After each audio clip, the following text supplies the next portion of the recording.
This is my RV-12IS, an SLSA. But what does that really mean? How is that different than an ELSA? Let's dig into some minutiae on the FAA regs. The FAA likes to use the terms type, class, and category a lot. You'll find it referenced in different parts of the regs. Some of them concerning aircraft certification, some of them concerning pilot certification with respect to operating privileges. So let's start there. To do this, it might be helpful to think in terms of a family tree or something with the look of an organizational chart. In the animal kingdom, for example, consider the class of apes. Categories of apes include the gorilla, the chimpanzee, the orangutan, the bonobo, and the human. Yes, hominoids are apes, so if that bully in elementary school called you an ape, he was right, although he may not have known it at the time. The FAA defines a class of aerial vehicles as light sport aircraft, or LSA. So this is a starting point for us. LSA stands for light sport aircraft. Now there's categories of light sport aircraft to include lighter than air, such as balloons, blimps, and dirigibles. Another category are the powered parachutes. There's a range of weight shift controlled aircraft, gliders, and finally airplanes. The Van's RV-12 qualifies as an LSA the same way a balloon does. It meets several specific requirements to fall into the class of LSA. So an RV-6 or an RV-10, even though they're experimental kit-built aircraft like the RV-12 is, they don't meet the LSA rules, so they're not LSAs. The LSA rules in effect today will change at some point, but for now the rules defining an LSA airplane are max gross takeoff weight of 1,320 pounds, a max stall speed of 45 knots calibrated, a max cruise speed of 120 knots calibrated, maximum seating capacity of 2, single engine with a fixed pitch propeller, and an unpressurized cabin with fixed landing gear. At present, this defines the type of aircraft a pilot with a sport pilot certificate can fly, although that's under review and subject to revision soon. Now, if that tells us what an LSA is, what about the ELSA and the SLSA? These two terms are used to define two variants of the RV-12, not only describing the aircraft, but what you can do with them. So let's check that out. If you were to walk up to an RV-12 visually, you can't know which it is. To be sure, you'd need to look at the aircraft registry information or the registration sheet placarded in the plane.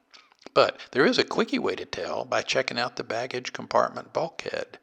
If you see the word experimental, you're looking at an ELSA.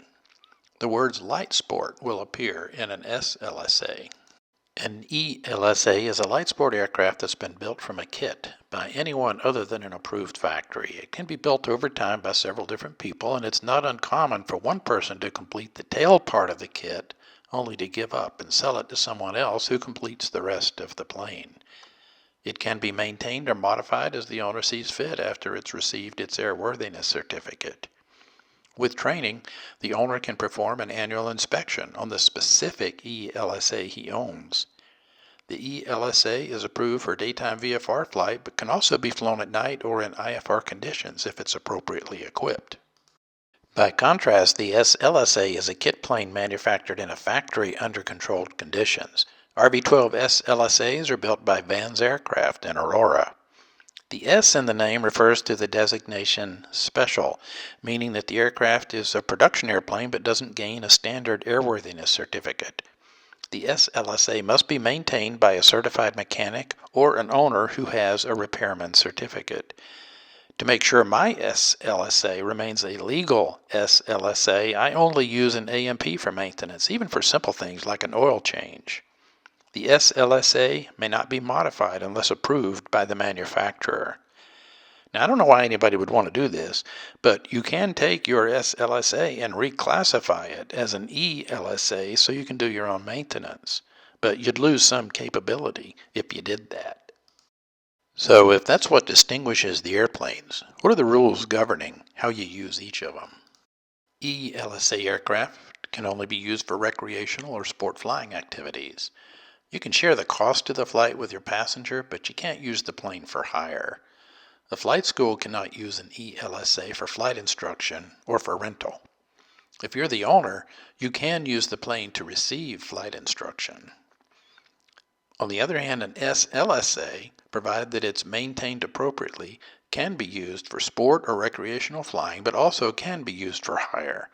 This means a flight school can use it for training and for rental. If you own an SLSA, you can rent it out to someone else. Not something I'd do, though. In the coming months, the rules defining what a light sport aircraft is will surely change.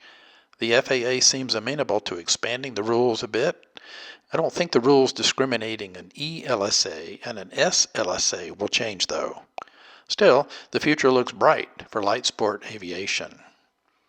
I hope you found this video useful. Stick around the channel to see more episodes coming in the next few weeks. See you then.